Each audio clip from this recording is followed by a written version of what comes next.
Hello guys, good morning.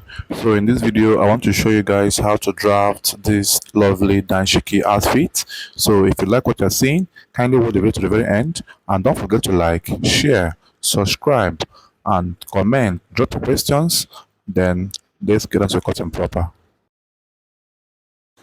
Alright, so now in cutting the Danshiki you have to fold your fabric in this form. So the guide to get the folding is from your customer's shoulder divided by 2, then plus the sleeve, short sleeve length, plus extra 2 inches. So invariably, when you are making a dashiki for a man or even for a female, where you need to measure will be the person's shoulder, the sleeve length, that's where he or she wants the dashiki to stop, right?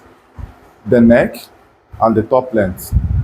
You might not need the chest because if you add the value of your shoulder over 2 plus the sleeve length plus the fold allowance, it will be way bigger than your chest measurement over 4. So in this case, we have a shoulder of 21. Now the sleeve length is 10. Then the allowance of folding will be 2 inches and the top length will be 34. So I got my folding here, 10.5 shoulder over 2, 10.5 plus extra 9 to 10 inches. I'm using 9 inches for the sleeve length, then plus extra 2 inches for my folding. So I have a total of 21 and a half thereabouts for my fabric fold.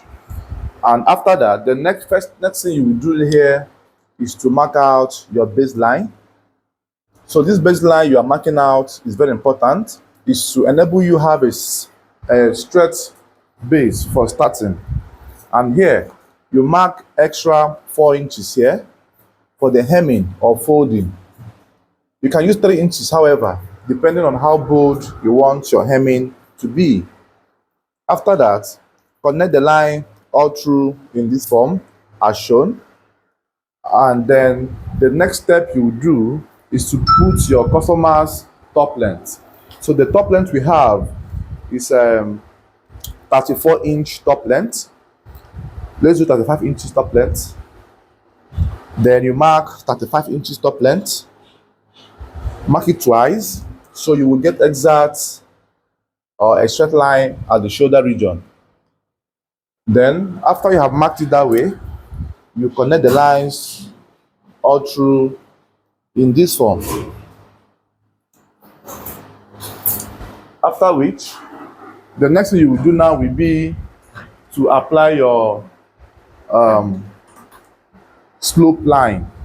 Now, in a very standard Danshiki measurement, your slanting should slant enough to enable the sleeve to drop without having much rumples on the armhole. And what is the guide to get this slanting properly done? Now, for you to have a perfect fitting, you have to drop the shoulder point by 4 inches. This 4 inches is the recommended slanting position. Now, the reason for this is to make sure that the shoulder slant is slanting properly and it will rest on the person's body as if it was a different sleeve that you joined on the shoulder. You and I know that the shoulder and the sleeve are being cut together, right? So if you don't slant up to 4 inches, you have squeezes or folds on the armhole area, and which will not be very ideal. So after you have dropped it by 4 inches, then you go ahead and apply your neck measurement. The neck measurement we have is a neck measurement of 19.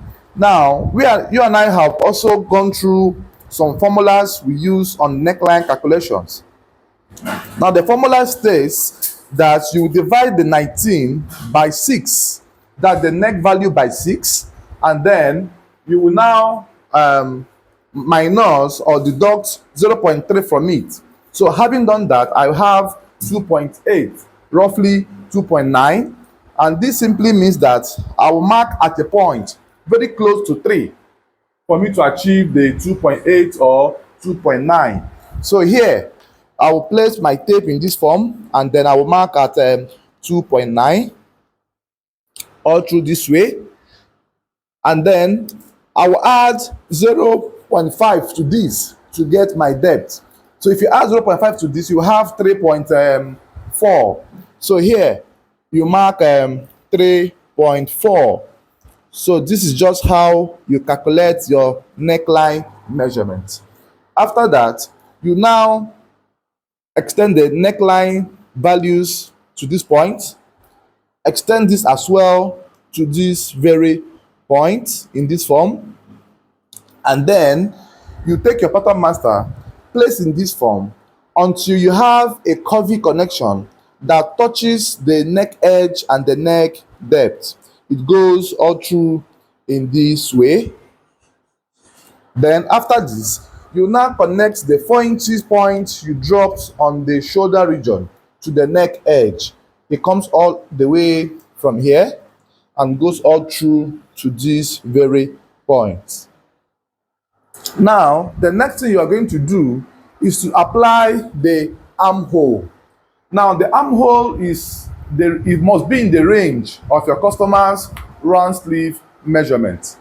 What's the measurement we have for the round sleeve measurement is 16, right? Now, if you divide by 2, you have 8. Now, you and I know that Danshiki is way bigger at the armhole region. So here, I will just measure from here. I will measure 11 from here this way. Then 11 is the round sleeve I will use, and then I will add extra 1 inch to it, or half an inch for the closure or for the closing. Then from that 1 inch I came down, that's this point, I will come in here by 2.5 or 2 inches. I will come in here by 2.5 or 2 inches, and then I will connect from the tip of the fabric here to that 2 inches or 2.5. It goes in this form, just this way, right?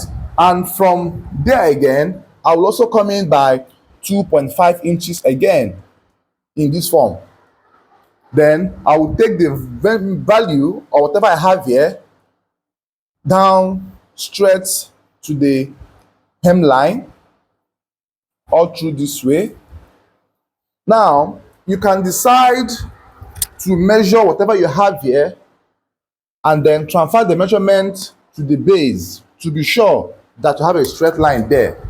Then from there, with your freehand sketch, you make a curve that connects from here to this very point. And you are done drafting the front panel of your Danshiki. Then if you want to have a side slit, you can now indicate where you have an opening.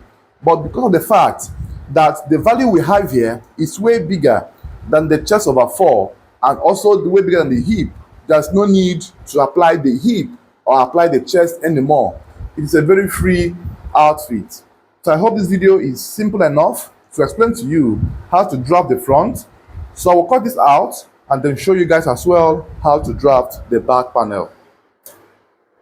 Alright, so now I am done cutting out the front. So it's time for us now to cut the back. So you place the back in this form, and then don't mind the fabric I folded excessively. In doing yours, make yours to be moderately folded, right?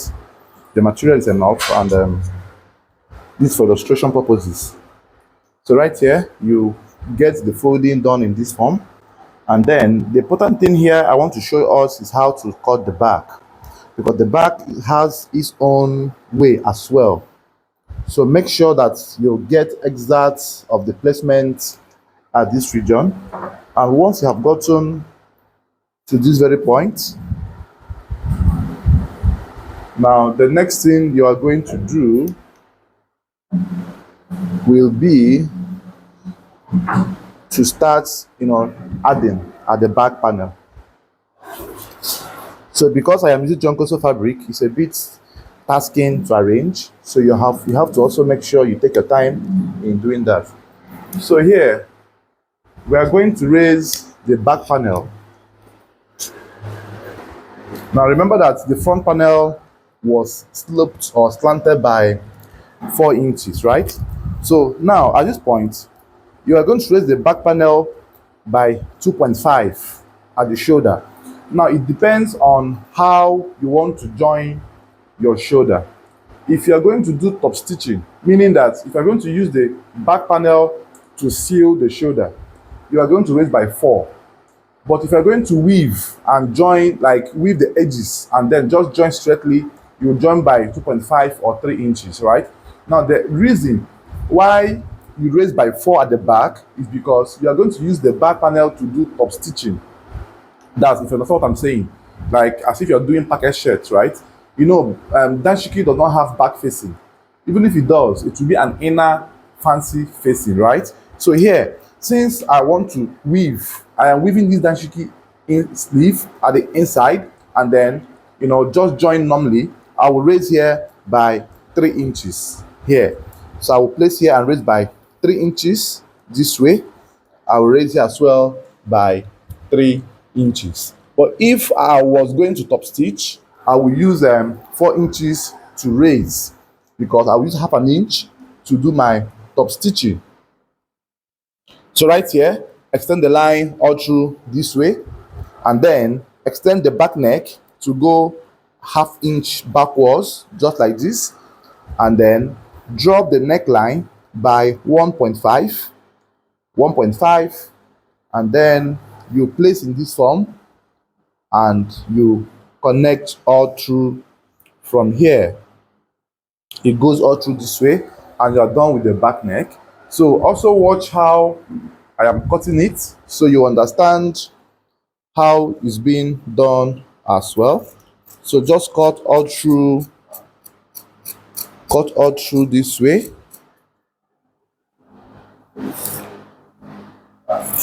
Cut from here as well.